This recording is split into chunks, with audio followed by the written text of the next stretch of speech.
Okay, dropshippers, we are literally in Q4 at the peak moment in order to make money with dropshipping. As you can see right now, one of our students is making 100K a month. And this November, he reached 100K. And I'm going to tell you what he did that you guys are not doing because I think you guys are making a lot of mistakes when it comes down to dropshipping and not on the way that you think. You're too focused on certain things that do not matter like, oh, let me have a banner a little bit differently. Let me change my footer. But those things don't really matter that much in the big scheme of things. So I'm going to tell you exactly what you need to understand and what this student did that you guys are probably aren't even focusing that much or don't understand yet. Okay. So this is one of our students, made 100K in 30 days during the BFCM. So for those people who don't know, what is the BFCM is Black Friday, Cyber Monday period. So on here, as you can see, is last month from November 1 to November 30, 100K, 83,000 visitors, 1.41 conversion rates, and overall a good profit margin. I think it's above $25,000. So that's not too shabby for someone who started dropshipping a few months ago. So today I'm going to share with you exactly how you can scale to that level and how to avoid the mistakes most people make. This is really important because you guys don't understand. It's not just about the scaling, but understanding that what people do wrong, and this way you won't be doing the same mistakes. So it is very important that yes, you scale properly, but at the same time, you don't forget about the mistakes because they are going to tear you down. So the first way to scale is by having multiple winning products. Guys, look, when it comes down to drop shipping, I'm tired. I'm tired of people saying like, "Oh, but I'm waiting for that winning product." Look, there's hundreds of thousands of winning product out there. And you're going to say probably like, oh, they're so hard to find. No, they're not hard to find. They're very easy to find.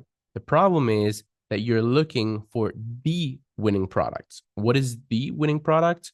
Well, the winning product is a product that is going to make you 6 or 7 figures.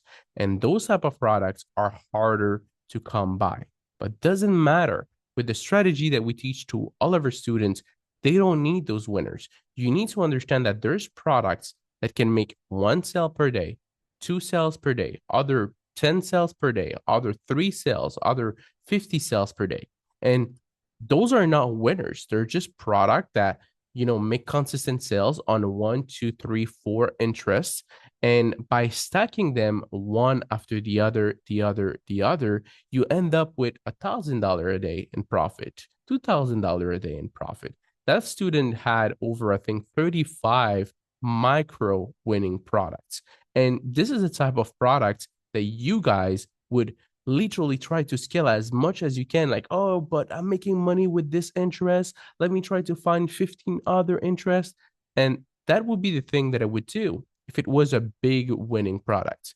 But since those are very small winning products, they're not scalable. And that's why what happens is that you have this interest that makes you a lot of money consistently for a single product. Let's say every day you make $50 profit. It's not life changing money, but it's $50 profit. If you have 10 like this, it's $500 a day in profit. And this is more life changing money.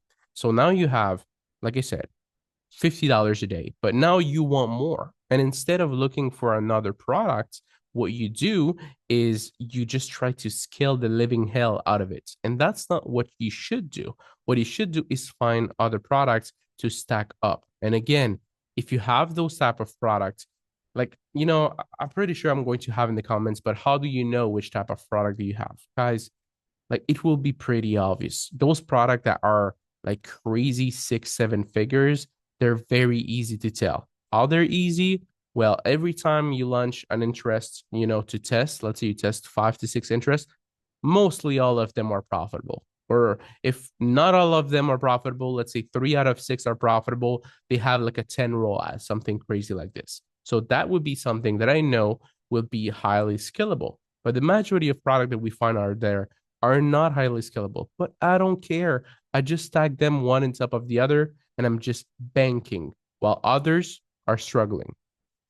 So this is the first thing. The second one is that level is by finding multiple pocket of audiences. Now, this is very important because what I say firstly is what most people are having problems with. But eventually, you'll have 30, 50, 100 micro winners. You'll be making 10K per day easily. And by having those micro winners, now you want to try different interests on the one that looks the most promising. So let's say you have 30. Well, 10 of them are going to probably promising. So you're going to scale them a little bit. Obviously, they're not as scalable as big winners, but they're still scalable and they still have pocket of audience that are worth tapping in. So by having multiple winners and by having multiple pocket of audiences on certain of them, not all of them, because they're not all scalable. And maybe one of them, like, look, I made $50,000 with a product that only had one interest working. All the other interests didn't work. Doesn't matter what I tried. So I focused on one single interest and I made 50K scaling that interest. That interest was scalable. The other one weren't. So that's what I'm trying to say is try to find the interest, the pocket of audiences that work great with your product, scale them. The other one, then just move on. Okay, the third way to scale is a new creative. Very important. When it comes down to Q4, what you need is a set of brand new creative so you can literally go like full ham, like Black Friday, Cyber Monday, get yours now, limited time only, and people are going to be like, oh my God, shocked. So very important that you have a set of brand new creative. Most people don't understand that there is a limit to each one of those strategies unless you add more winners. Most people try to test 50 different audiences when the product cannot simply scale that high. What do I do? Well, very simple, guys. I only test maybe 5, 6, 7, interest maximum.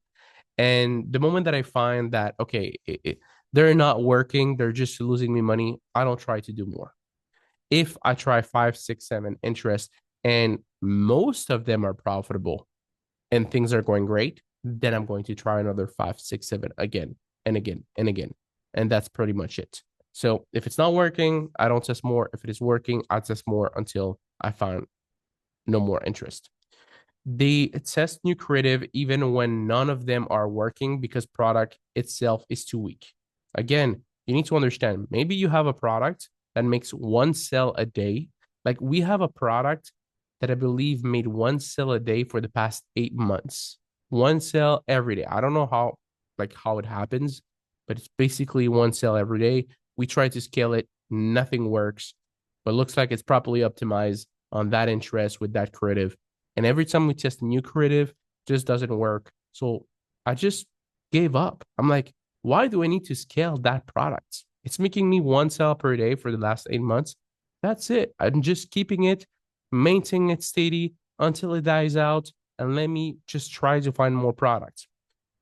That's just it. The only real solution is to find more winners and treat them based on the level they're at. Don't try to force product to scale beyond its limit. It's how you end up break even or unprofitable. So basically, what I'm trying to say right here on this video is most of you guys, instead of looking for more products and stacking them one on top of each other, what you guys do is very simple. You guys find a product that makes sales consistently, a little bit of profit, and you hope that it is scalable. You try to scale it, doesn't work. You try to scale it, doesn't work. Do it again, doesn't work.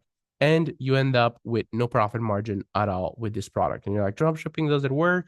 I made 500 sales, no money in my pocket. I just broke even, or I lost a few $100s.